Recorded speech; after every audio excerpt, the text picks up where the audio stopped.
And then Coriolanus spoke again, mostly addressing the wealthy citizens who had accompanied him. His words were arrogant and insolent. Claiming certain victory in the vote, he boasted of his battlefield exploits, made sour jokes that appealed only to the patricians, voiced angry accusations against his opponents, and speculated on the riches he would bring to Rome. This time the people listened. They had not realized that this legendary soldier was also a common braggart. News of Coriolanus' second speech spread quickly through Rome, and the people turned out in great numbers to make sure he was not elected. Defeated, Coriolanus returned to the battlefield bitter and vowing revenge on the common folk who had voted against him. Some weeks later, a large shipment of grain arrived in Rome. The Senate was ready to distribute this food to the people for free. But just as they were preparing to vote on the question, Coriolanus appeared on the scene and took the Senate floor. The distribution, he argued, would have a harmful effect on the city as a whole. Several senators appeared won over, and the vote on the distribution fell into doubt. Coriolanus didn't stop there. He went on to condemn the concept of democracy itself. He advocated getting rid of the people's representatives, the tribunes, and turning over the governing of the city to the patricians. When word of Coriolanus' latest speech reached the people, their anger knew no bounds.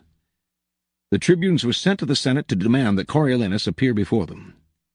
He refused. Riots broke out all over the city. The Senate, fearing the people's wrath, finally voted in favor of the grain distribution.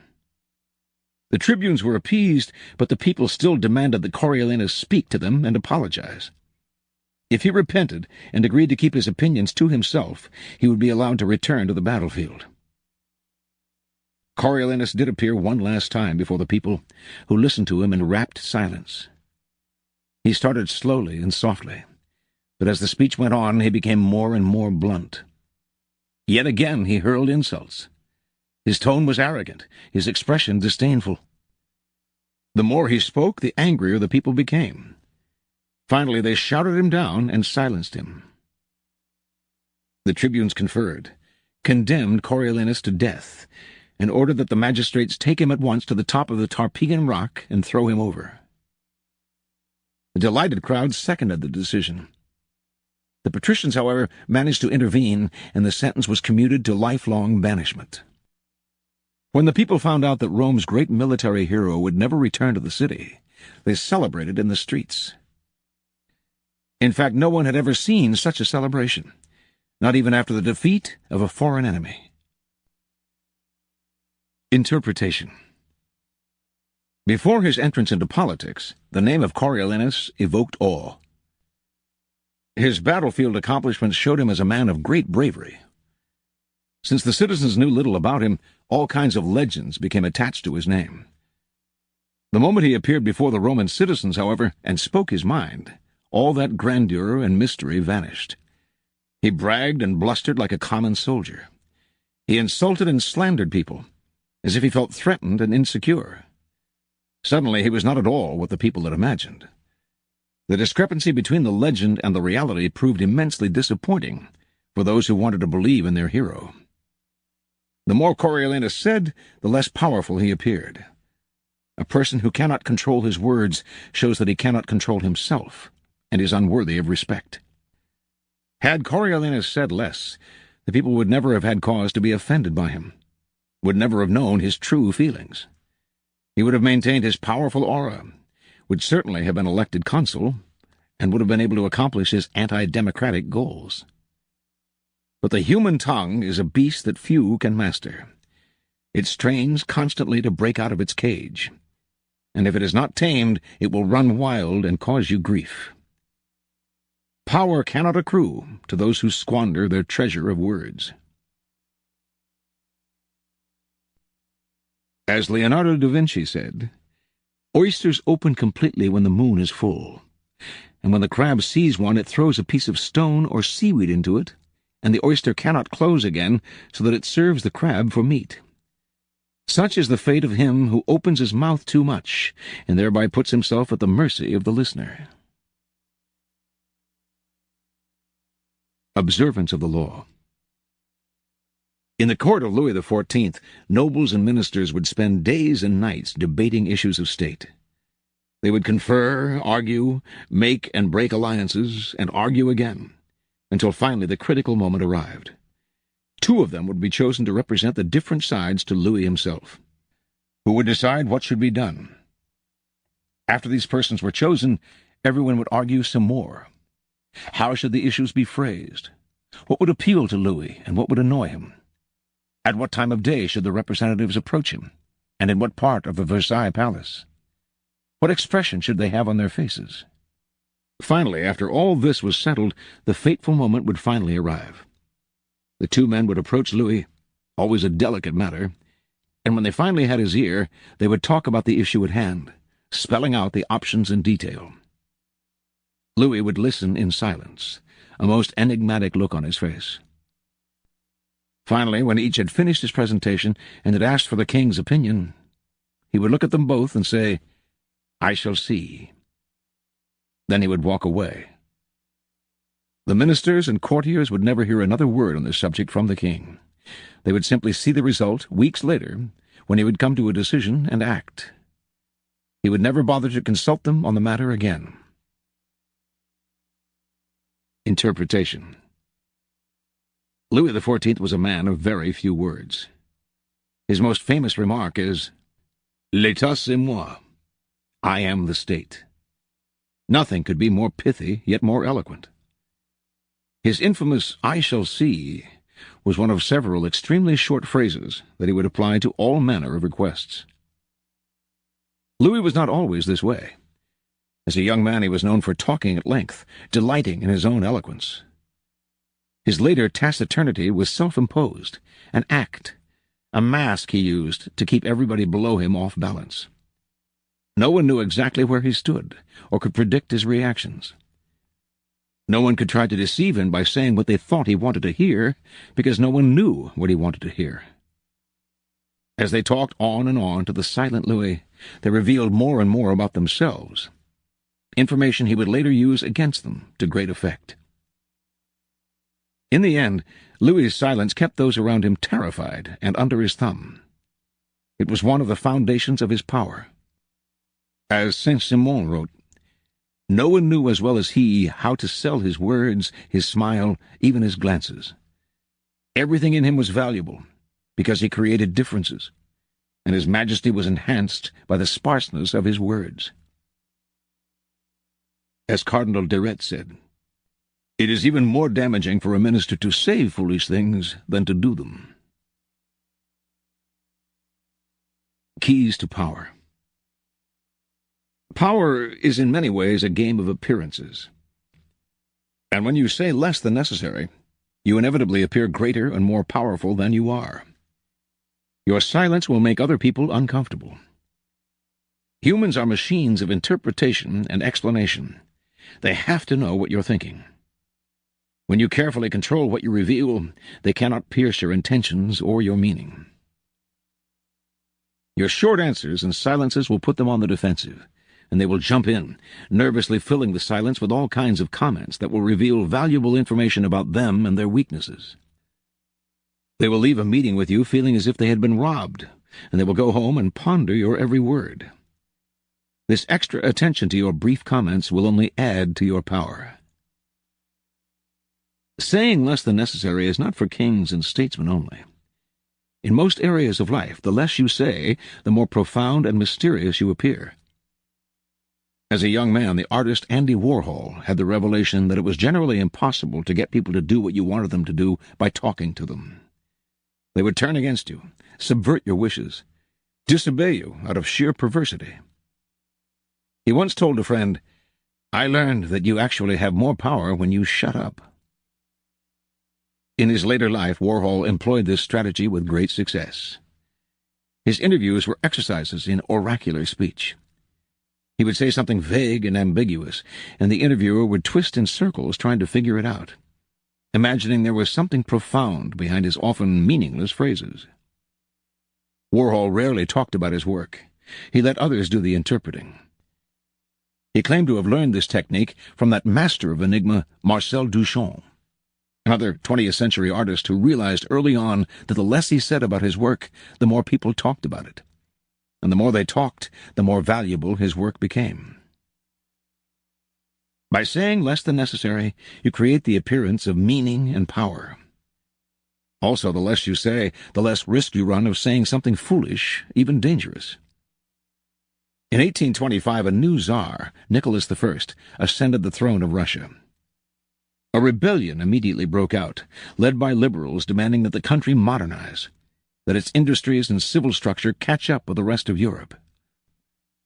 Brutally crushing this rebellion, the Decembrist uprising, Nicholas I sentenced one of its leaders, Ryleyev, to death. On the day of the execution, Ryleyev stood on the gallows, the noose around his neck. The trapdoor opened, but as Ryleyev dangled, the rope broke, dashing him to the ground. At the time, events like this were considered signs of providence or heavenly will, and a man saved from execution this way was usually pardoned. As Ryleyev got to his feet, bruised and dirty, but believing his neck had been saved, he called out to the crowd, "You see, in Russia they don't know how to do anything properly, not even how to make rope." A messenger immediately went to the Winter Palace with news of the failed hanging. Vexed by this disappointing turnabout, Nicholas I nevertheless began to sign the petition. But then, "Did Ryleyev say anything after this miracle?" the Tsar asked the messenger. "Sire," the messenger replied, "he said that in Russia they don't even know how to make rope." "In that case," said the Tsar, "let us prove the contrary." And he tore up the pardon. The next day Ryleyev was hanged again. This time the rope did not break. Learn the lesson. Once the words are out, you cannot take them back. Keep them under control. Be particularly careful with sarcasm. The momentary satisfaction you gain with your biting words will be outweighed by the price you pay. Reversal. There are times when it is unwise to be silent. Silence can arouse suspicion and even insecurity, especially in your superiors. A vague or ambiguous comment can open you up to interpretations you had not bargained for. Silence and saying less than necessary must be practiced with caution, then, and in the right situations. It is occasionally wiser to imitate the court jester, who plays the fool but knows he is smarter than the king. He talks and entertains, and no one suspects that he is more than just a fool. Also, words can sometimes act as a kind of smokescreen for any deception you might practice.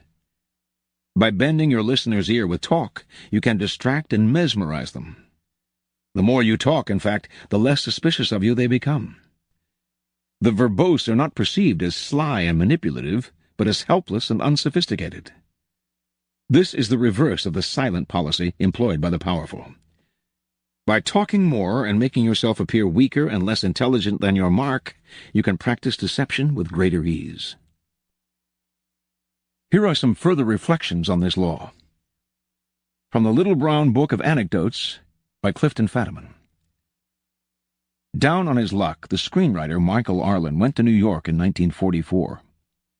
To drown his sorrows, he paid a visit to the famous restaurant 21. In the lobby, he ran into Sam Goldwyn, who offered the somewhat impractical advice that he should buy racehorses. At the bar, Arlen met Louis B. Mayer, an old acquaintance, who asked him what were his plans for the future. "I was just talking to Sam Goldwyn," began Arlen. "How much did he offer you?" interrupted Mayer. "Not enough," he replied evasively. "Would you take 15,000 for 30 weeks?" asked Mayer. No hesitation this time.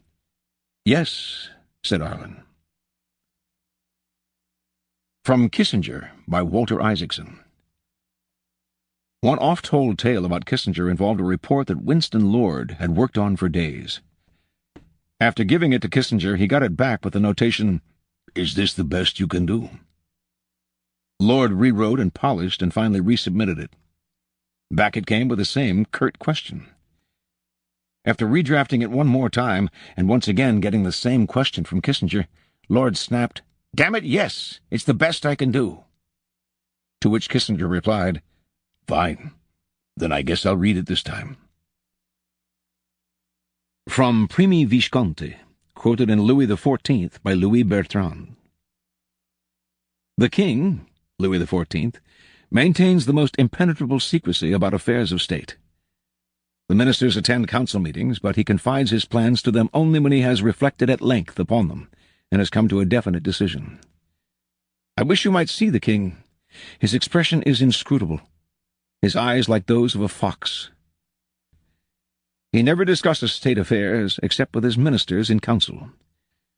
When he speaks to courtiers, he refers only to their respective prerogatives or duties. Even the most frivolous of his utterances has the air of being the pronouncement of an oracle. And from Sir Walter Raleigh. Undutiful words of a subject do often take deeper root than the memory of ill deeds. The late Earl of Essex told Queen Elizabeth that her conditions were as crooked as her carcass, but it cost him his head, which his insurrection had not cost him but for that speech.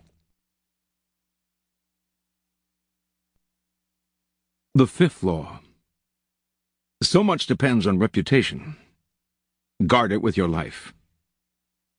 Judgment. Reputation is the cornerstone of power. Through reputation alone you can intimidate and win. Once it slips, however, you are vulnerable, and will be attacked on all sides. Make your reputation unassailable.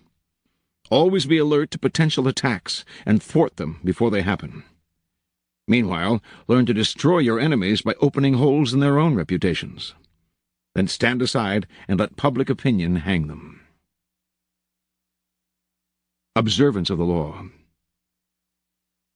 During China's War of the Three Kingdoms, 207 to 265 A.D., the great general Zhuge Liang, leading the forces of the Shu kingdom, dispatched his vast army to a distant camp while he rested in a small town with a handful of soldiers. Suddenly sentinels hurried in with the alarming news that an enemy force of over 150,000 troops under Sima Yi was approaching. With only 100 men to defend him, Zhuge Liang's situation was hopeless. The enemy would finally capture this renowned leader. Without lamenting his fate or wasting time trying to figure out how he had been caught, Liang ordered his troops to take down their flags, throw open the city gates, and hide. He himself then took a seat on the most visible part of the city's wall, wearing a Taoist robe. He lit some incense, strummed his lute, and began to chant. Minutes later he could see the vast enemy army approaching, an endless phalanx of soldiers. Pretending not to notice them, he continued to sing and play the lute. Soon the army stood at the town gates. At its head was Sima Yi, who instantly recognized the man on the wall. Even so, as his soldiers itched to enter the unguarded town through its open gates, Sima Yi hesitated, held them back, and studied Liang on the wall. Then he ordered an immediate and speedy retreat. Interpretation. Zhuge Liang was commonly known as the Sleeping Dragon. His exploits in the War of the Three Kingdoms were legendary. Once a man claiming to be a disaffected enemy lieutenant came to his camp, offering help and information. Liang instantly recognized the situation as a setup. This man was a false deserter and should be beheaded. At the last minute, though, as the axe was about to fall, Liang stopped the execution and offered to spare the man's life if he agreed to become a double agent. Grateful and terrified, the man agreed and began supplying false information to the enemy. Liang won battle after battle. On another occasion, Liang stole a military seal and created false documents, dispatching his enemy's troops to distant locations. Once the troops had dispersed, he was able to capture 3 cities, so that he controlled an entire corridor of the enemy's kingdom. He also once tricked the enemy into believing one of its best generals was a traitor, forcing the man to escape and join forces with Liang. The Sleeping Dragon carefully cultivated his reputation of being the cleverest man in China, one who always had a trick up his sleeve. As powerful as any weapon, this reputation struck fear into his enemy. Sima Yi had fought against Zhuge Liang dozens of times and knew him well. When he came on the empty city, with Liang praying on the wall, he was stunned. The Taoist robes, the chanting, the incense. This had to be a game of intimidation. The man was obviously taunting him, daring him to walk into a trap. The game was so obvious that for one moment it crossed Yi's mind that Liang actually was alone and desperate. But so great was his fear of Liang that he dared not risk finding out. Such is the power of reputation. It can put a vast army on the defensive, even force them into retreat, without a single arrow being fired.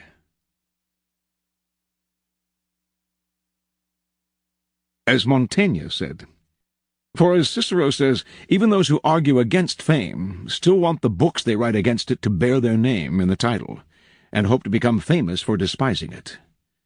Everything else is subject to barter. We will let our friends have our goods and our lives if need be, but a case of sharing our fame and making someone else the gift of our reputation is hardly to be found." Observance of the Law, Number 2. In 1841, the young P.T. Barnum, trying to establish his reputation as America's premier showman, decided to purchase the American Museum in Manhattan and turn it into a collection of curiosities that would secure his fame. The problem was that he had no money. The museum's asking price was $15,000, but Barnum was able to put together a proposal that appealed to the institution's owners, even though it replaced cash up front with dozens of guarantees and references. The owners came to a verbal agreement with Barnum, but at the last minute the principal partner changed his mind, and the museum and its collection were sold to the directors of Peale's Museum. Barnum was infuriated, but the partner explained that business was business. The museum had been sold to Peale's because Peale's had a reputation, and Barnum had none. Barnum immediately decided that if he had no reputation to bank on, his only recourse was to ruin the reputation of Peale's. Accordingly, he launched a letter-writing campaign in the newspapers, calling the owners a bunch of broken-down bank directors who had no idea how to run a museum or entertain people. He warned the public against buying Peale's stock, since the business's purchase of another museum would invariably spread its resources thin. The campaign was effective. The stock plummeted. And with no more confidence in Peale's track record and reputation, the owners of the American Museum reneged on their deal and sold the whole thing to Barnum. It took years for Peale's to recover, and they never forgot what Barnum had done.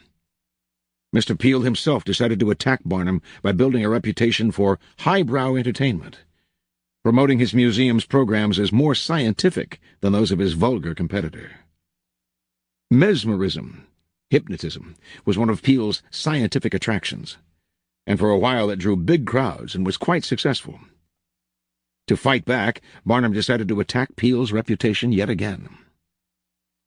Barnum organized a rival mesmeric performance, in which he himself apparently put a little girl into a trance. Once she seemed to have fallen deeply under, he tried to hypnotize members of the audience. But no matter how hard he tried, none of the spectators fell under his spell, and many of them began to laugh. A frustrated Barnum finally announced that to prove the little girl's trance was real, he would cut off one of her fingers without her noticing. But as he sharpened the knife, the little girl's eyes popped open and she ran away, to the audience's delight. He repeated this and other parodies for several weeks. Soon no one could take Peale's shows seriously, and attendance went way down. Within a few weeks, the show closed. Over the next few years, Barnum established a reputation for audacity and consummate showmanship that lasted his whole life. Peale's reputation, on the other hand, never recovered. Interpretation. Barnum used two different tactics to ruin Peale's reputation. The first was simple. He sowed doubts about the museum's stability and solvency. Doubt is a powerful weapon. Once you let it out of the bag with insidious rumors, your opponents are in a horrible dilemma. On the one hand, they can deny the rumors, even prove that you have slandered them. But a layer of suspicion will remain. Why are they defending themselves so desperately? Maybe the rumor has some truth to it. If, on the other hand, they take the high road and ignore you, the doubts, unrefuted, will be even stronger. If done correctly, the sowing of rumors can so infuriate and unsettle your rivals that in defending themselves they will make numerous mistakes. This is the perfect weapon for those who have no reputation of their own to work from.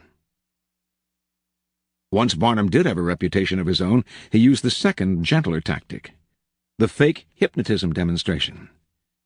He ridiculed his rival's reputation. This, too, was extremely successful. Once you have a solid base of respect, ridiculing your opponent both puts him on the defensive and draws more attention to you, enhancing your own reputation. Outright slander and insult are too strong at this point. They are ugly and may hurt you more than help you.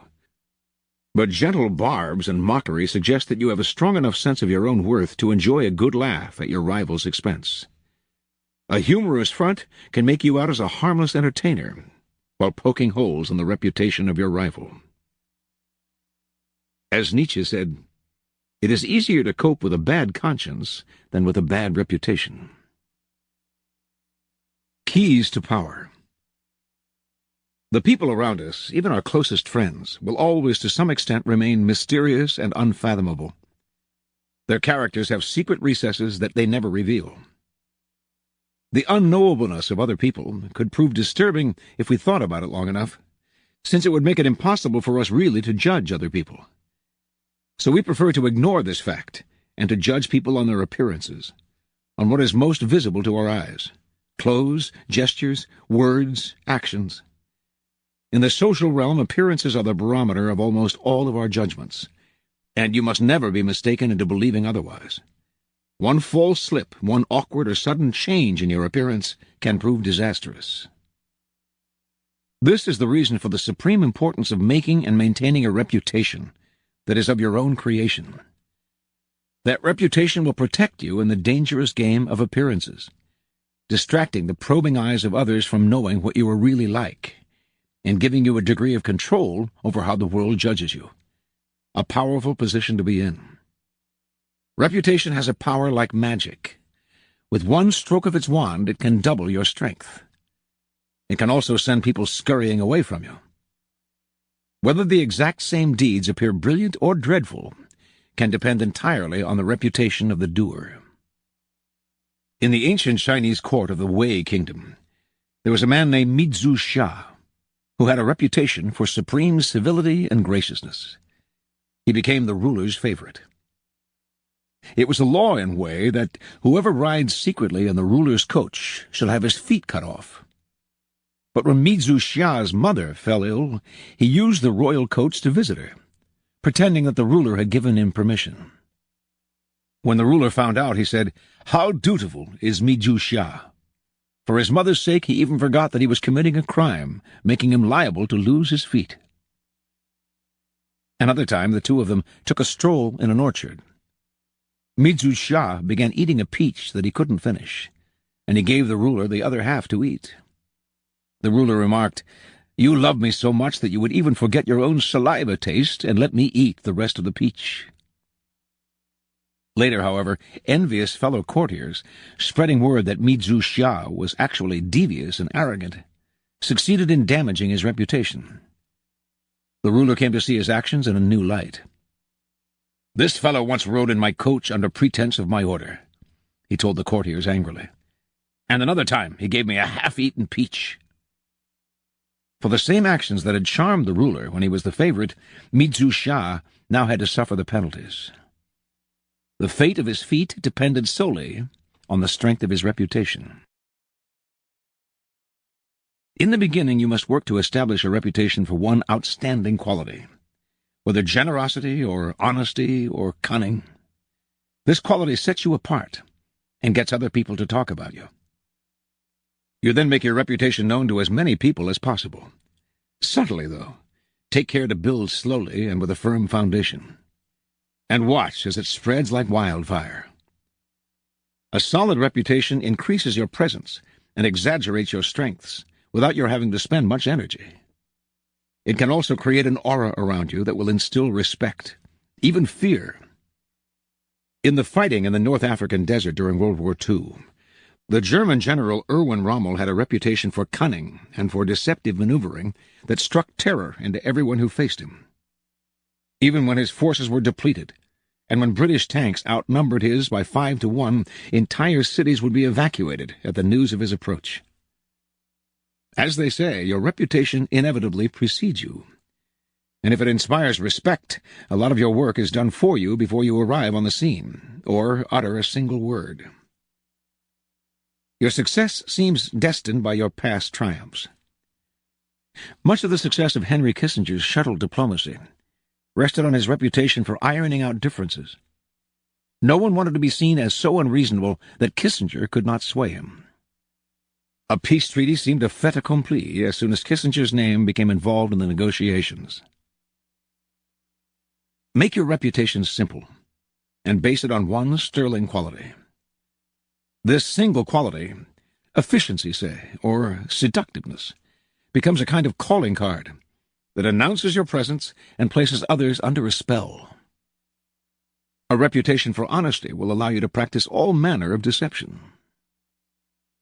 Casanova used his reputation as a great seducer to pave the way for his future conquests. Women who had heard of his powers became immensely curious and wanted to discover for themselves what had made him so romantically successful.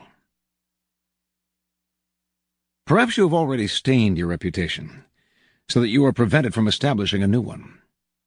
In such cases, it is wise to associate with someone whose image counteracts your own, using their good name to whitewash and elevate yours.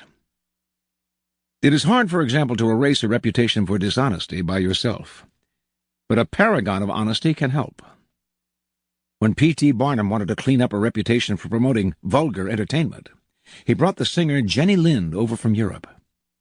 She had a stellar, high-class reputation, and the American tour Barnum sponsored for her greatly enhanced his own image. Similarly, the great robber barons of 19th-century America were long unable to rid themselves of a reputation for cruelty and mean-spiritedness. Only when they began collecting art, so that the names of Morgan and Frick became permanently associated with those of Da Vinci and Rembrandt, were they able to soften their unpleasant image. Reputation is a treasure, to be carefully collected and hoarded. Especially when you are first establishing it, you must protect it strictly, anticipating all attacks on it. Once it is solid, do not let yourself get angry or defensive at the slanderous comments of your enemies. That reveals insecurity, not confidence in your reputation. Take the high road instead, and never appear desperate in your self-defense. On the other hand, an attack on another man's reputation is a potent weapon, particularly when you have less power than he does. He has much more to lose in such a battle, and your own thus far small reputation gives him a small target when he tries to return your fire. Barnum used such campaigns to great effect in his early career. But this tactic must be practiced with skill. You must not seem to engage in petty vengeance. If you do not break your enemy's reputation cleverly, you will inadvertently ruin your own. Thomas Edison, considered the inventor who harnessed electricity, believed that a workable system would have to be based on direct current, DC. When the Serbian scientist Nikola Tesla appeared to have succeeded in creating a system based on alternating current, AC, Edison was furious. He determined to ruin Tesla's reputation by making the public believe that the AC system was inherently unsafe, and Tesla irresponsible in promoting it. To this end, he captured all kinds of household pets and electrocuted them to death with an AC current. When this wasn't enough, in 1890 he got the New York State prison authorities to organize the world's first execution by electrocution using an AC current. But Edison's electrocution experiments had all been with small creatures. The charge was too weak, and the man was only half killed. In perhaps the country's cruelest state-authorized execution, the procedure had to be repeated. It was an awful spectacle. Although, in the long run, it is Edison's name that has survived, at the time his campaign damaged his own reputation more than Tesla's. He backed off. The lesson is simple. Never go too far in attacks like these, for that will draw more attention to your own vengefulness than to the person you are slandering. When your own reputation is solid, use subtler tactics, such as satire and ridicule, to weaken your opponent, while making you out as a charming rogue. The mighty lion toys with the mouse that crosses his path. Any other reaction would mar his fearsome reputation. Reversal. There is no possible reversal. Reputation is critical. There are no exceptions to this law. Perhaps, not caring what others think of you, you gain a reputation for insolence and arrogance. But that can be a valuable image in itself. Oscar Wilde used it to great advantage. Since we must live in society and must depend on the opinions of others, there is nothing to be gained by neglecting your reputation. By not caring how you are perceived, you let others decide this for you. Be the master of your fate, and also of your reputation. Here is a further reflection on this law. The best fables of Jean de La Fontaine. The animals stricken with the plague. A frightful epidemic, sent to earth by heaven, intent to vent his fury on a sinful world, to call it by its rightful name, the pestilence. That acheron-filling vial of virulence had fallen on every animal. Not all were dead, but all lay near to dying, and none was any longer trying to find new fuel to feed life's flickering fires. No foods excited their desires. No more did wolves and foxes rove in search of harmless, helpless prey. And dove would not consort with dove, for love and joy had flown away. The lion assumed the chair to say, "Dear friends, I doubt not it's for heaven's high ends that on us sinners woe must fall. Let him of us who's sinned the most fall victim to the avenging heavenly host. And may he win salvation for us all. For history teaches us that in these crises we must make sacrifices. Undeceived and stern-eyed, let's inspect our conscience.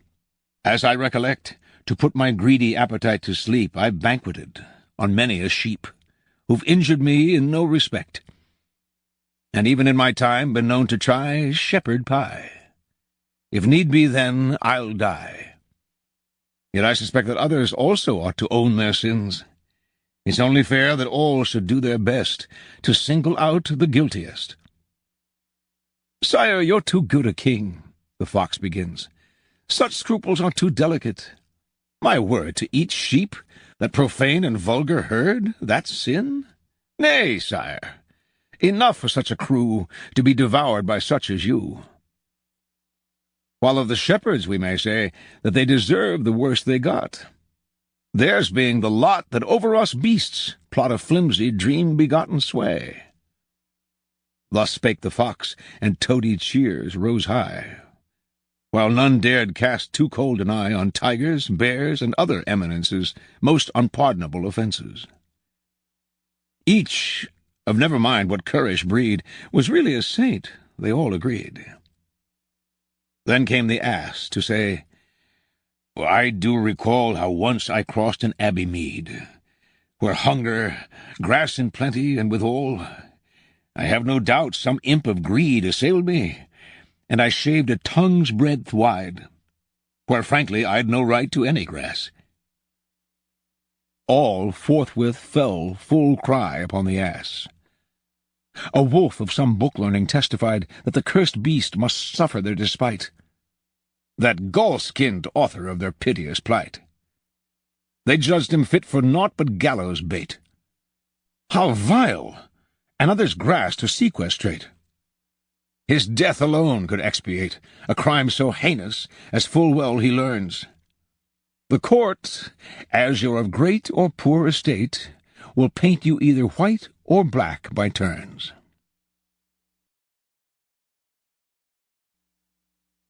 The sixth law.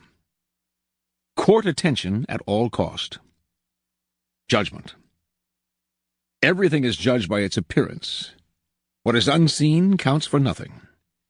Never let yourself get lost in the crowd, then, or buried in oblivion.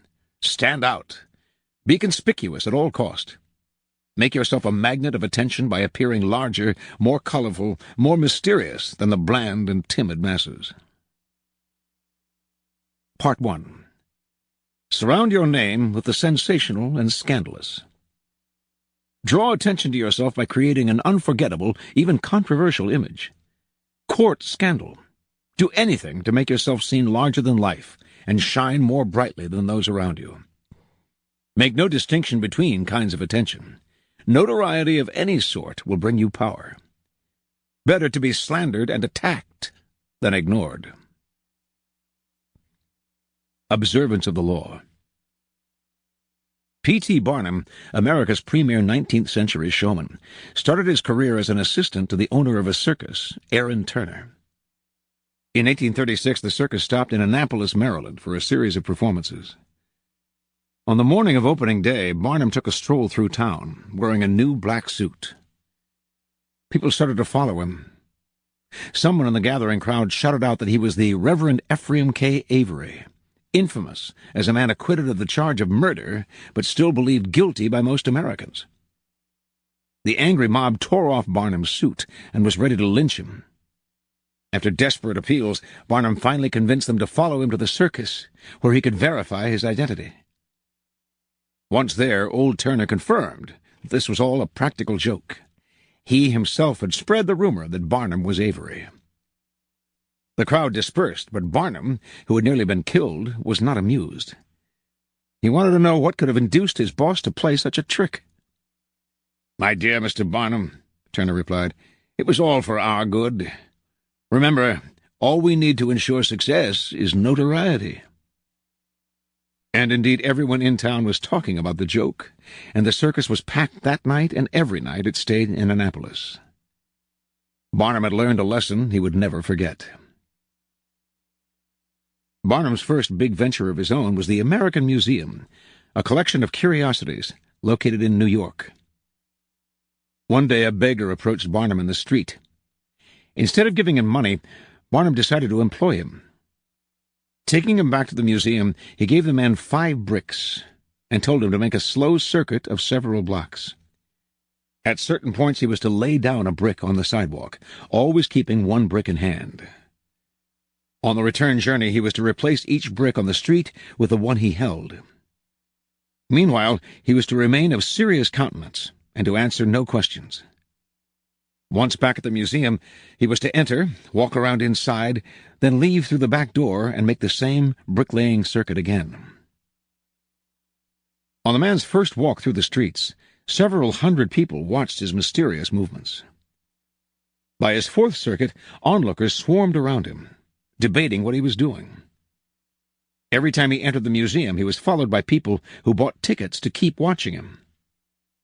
Many of them were distracted by the museum's collections and stayed inside.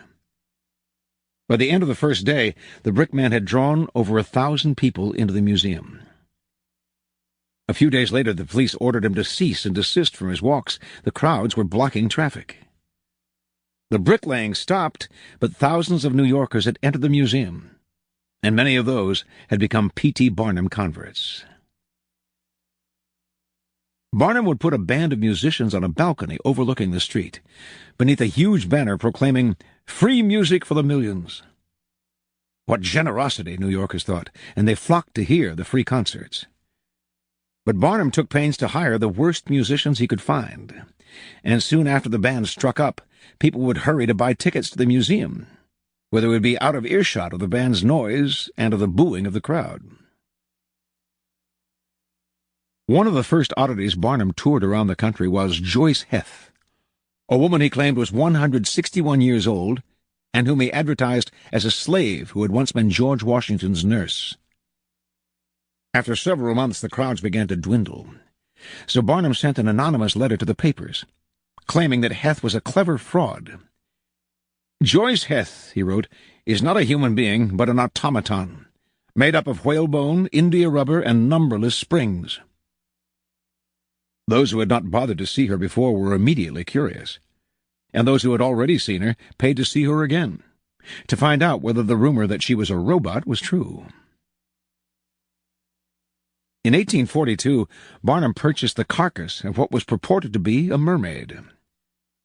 This creature resembled a monkey with the body of a fish, but the head and body were perfectly joined. It was truly a wonder. After some research, Barnum discovered that the creature had been expertly put together in Japan, where the hoax had caused quite a stir.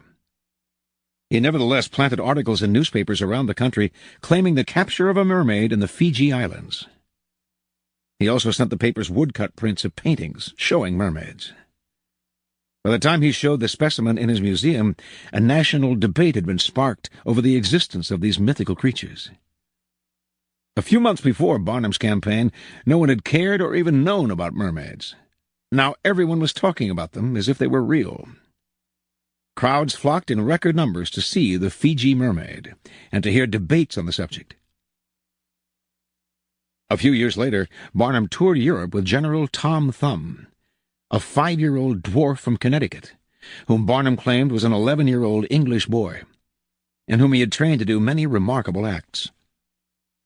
During this tour, Barnum's name attracted such attention that Queen Victoria, that paragon of sobriety, requested a private audience with him and his talented dwarf at Buckingham Palace. The English press may have ridiculed Barnum, but Victoria was royally entertained by him, and respected him ever after. Interpretation. Barnum understood the fundamental truth about attracting attention. Once people's eyes are on you, you have a special legitimacy. For Barnum, creating interest meant creating a crowd. As he later wrote, every crowd has a silver lining. And crowds tend to act in conjunction. If one person stops to see your beggarman laying bricks in the street, more will do the same. They will gather like dust bunnies. Then, given a gentle push, they will enter your museum or watch your show. To create a crowd, you have to do something different and odd. Any kind of curiosity will serve the purpose, for crowds are magnetically attracted to the unusual and inexplicable. And once you have their attention, never let it go. If it veers toward other people, it does so at your expense. Barnum would ruthlessly suck attention from his competitors, knowing what a valuable commodity it is. At the beginning of your rise to the top, then, spend all your energy on attracting attention. Most important, the quality of the attention is irrelevant. No matter how badly his shows were reviewed, or how slanderously personal were the attacks on his hoaxes, Barnum would never complain. If a newspaper critic reviled him particularly badly, in fact, he made sure to invite the man to an opening, and to give him the best seat in the house. He would even write anonymous attacks on his own work, just to keep his name in the papers. From Barnum's vantage, attention, whether negative or positive, was the main ingredient of his success.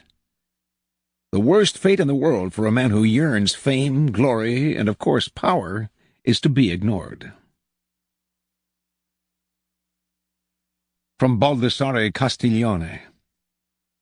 If the courtier happens to engage in arms in some public spectacle, such as jousting, he will ensure that the horse he has is beautifully caparisoned, that he himself is suitably attired, with appropriate mottos and ingenious devices to attract the eyes of the onlookers in his direction, as surely as the lodestone attracts iron.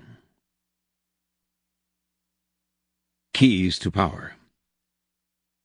Burning more brightly than those around you is a skill that no one is born with. You have to learn to attract attention, as surely as the lodestone attracts iron. At the start of your career, you must attach your name and reputation to a quality, an image, that sets you apart from other people. This image can be something like a characteristic style of dress, or a personality quirk that amuses people and gets talked about. Once the image is established, you have an appearance, a place in the sky for your star. It is a common mistake to imagine that this peculiar appearance of yours should not be controversial, that to be attacked is somehow bad. Nothing could be further from the truth. To avoid being a flash in the pan and having your notoriety eclipsed by another, you must not discriminate between different types of attention. In the end, every kind will work in your favor. Barnum, we have seen, welcomed personal attacks and felt no need to defend himself. He deliberately courted the image of being a humbug. The court of Louis XIV contained many talented writers, artists, great beauties, and men and women of impeccable virtue. But no one was more talked about than the singular Duc de Lauzun. The Duke was short, almost dwarfish, and he was prone to the most insolent kinds of behavior. He slept with the king's mistress, and openly insulted not only other courtiers but the king himself. Louis, however, was so beguiled by the duke's eccentricities that he couldn't bear his absences from the court. It was simple. The strangeness of the duke's character attracted attention. Once people were enthralled by him, they wanted him around at any cost. Society craves larger-than-life figures, people who stand above the general mediocrity. Never be afraid, then, of the qualities that set you apart and draw attention to you. Court controversy, even scandal. It is better to be attacked, even slandered, than ignored. All professions are ruled by this law, and all professionals must have a bit of the showman about them. The great scientist Thomas Edison knew that to raise money he had to remain in the public eye at any cost. Almost as important as the inventions themselves was how he presented them to the public and courted attention. Edison would design visually dazzling experiments to display his discoveries with electricity. He would talk of future inventions that seemed fantastic at the time, robots and machines that could photograph thought, and that he had no intention of wasting his energy on, but that made the public talk about him. He did everything he could to make sure that he received more attention than his great rival, Nikola Tesla, who may actually have been more brilliant than he was, but whose name was far less known. In 1915, it was rumored that Edison and Tesla would be joint recipients of that year's Nobel Prize in Physics. The prize was eventually given to a pair of English physicists. Only later was it discovered that the prize committee had actually approached Edison, but he had turned them down, refusing to share the prize with Tesla. By that time his fame was more secure than Tesla's, and he thought it better to refuse the honor than to allow his rival the attention that would have come even from sharing the prize. If you find yourself in a lowly position that offers little opportunity for you to draw attention, an effective trick is to attack the most visible, most famous, most powerful person you can find. When Pietro Aretino, a young Roman servant boy of the early 16th century, wanted to get attention as a writer of verses, he decided to publish a series of satirical poems ridiculing the Pope and his affection for a pet elephant. The attack put Aretino in the public eye immediately. A slanderous attack on a person in a position of power would have a similar effect. Remember, however, to use such tactics sparingly after you have the public's attention, when the act can wear thin. Once in the limelight, you must constantly renew it by adapting and varying your method of courting attention. If you don't, the public will grow tired, will take you for granted, and will move on to a newer star. The game requires constant vigilance and creativity. Pablo Picasso never allowed himself to fade into the background. If his name became too attached to a particular style, he would deliberately upset the public with a new series of paintings that went against all expectations. Better to create something ugly and disturbing, he believed, than to let viewers grow too familiar with his work.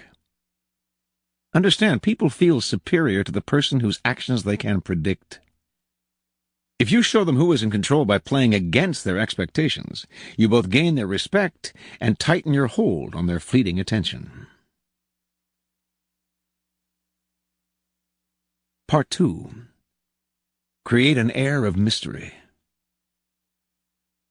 In a world growing increasingly banal and familiar, what seems enigmatic instantly draws attention. Never make it too clear what you're doing or about to do. Don't show all your cards. An air of mystery heightens your presence. It also creates anticipation. Everyone will be watching to see what happens next. Use mystery to beguile, seduce, even frighten. Observance of the law. Beginning in 1905, rumors started to spread throughout Paris of a young Oriental girl who danced in a private home wrapped in veils that she gradually discarded.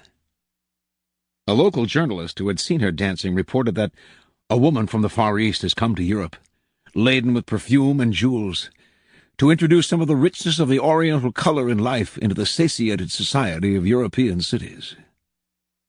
Soon everyone knew the dancer's name, Mata Hari.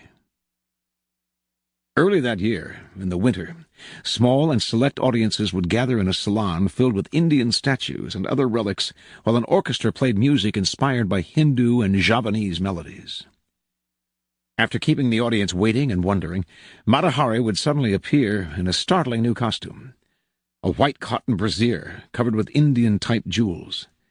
Jeweled bands at the waist, supporting a sarong that revealed as much as it concealed. Bracelets up the arms.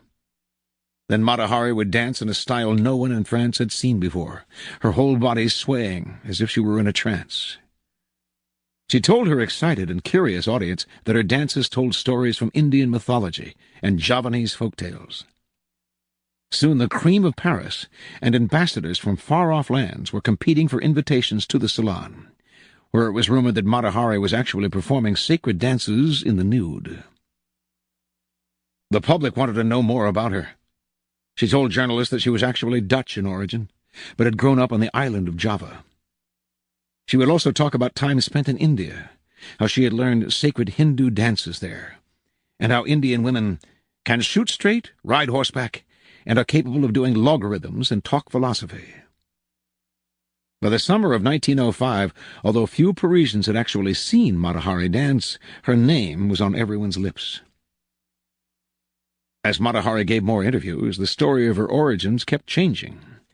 She had grown up in India. Her grandmother was the daughter of a Javanese princess. She had lived on the island of Sumatra, where she had spent her time horseback riding, gun in hand, and risking her life. No one knew anything certain about her, but journalists didn't mind these changes in her biography. They compared her to an Indian goddess, a creature from the pages of Baudelaire, whatever their imagination wanted to see in this mysterious woman from the East. In August of 1905, Mata Hari performed for the first time in public. Crowds thronging to see her on opening night caused a riot. She had now become a cult figure, spawning many imitations. One reviewer wrote, "Mata Hari personifies all the poetry of India, its mysticism, its voluptuousness, its hypnotizing charm." Another noted, "If India possesses such unexpected treasures, then all Frenchmen will emigrate to the shores of the Ganges." Soon the fame of Mata Hari and her sacred Indian dances spread beyond Paris. She was invited to Berlin, Vienna, Milan. Over the next few years she performed throughout Europe, mixed with the highest social circles, and earned an income that gave her an independence rarely enjoyed by a woman of the period. Then, near the end of World War I, she was arrested in France, tried, convicted, and finally executed as a German spy. Only during the trial did the truth come out. Mata Hari was not from Java or India, had not grown up in the Orient, did not have a drop of Eastern blood in her body. Her real name was Margarethe Zelle, and she came from the solid northern province of Friesland, Holland.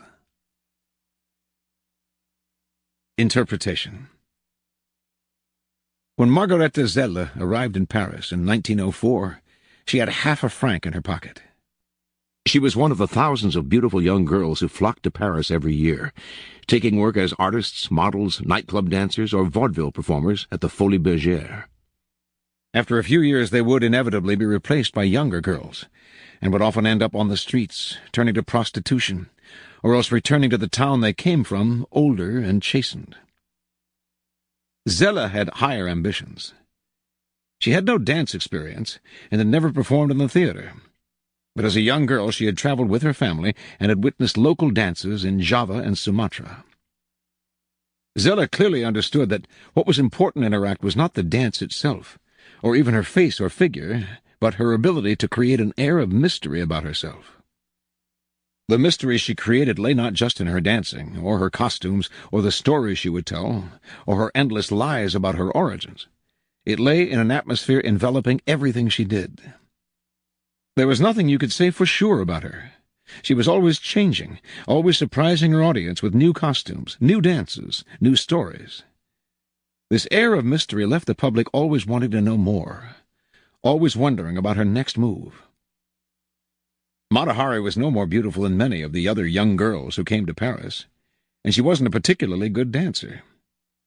What separated her from the mass, what attracted and held the public's attention and made her famous and wealthy, was her mystery. People are enthralled by mystery, because it invites constant interpretation.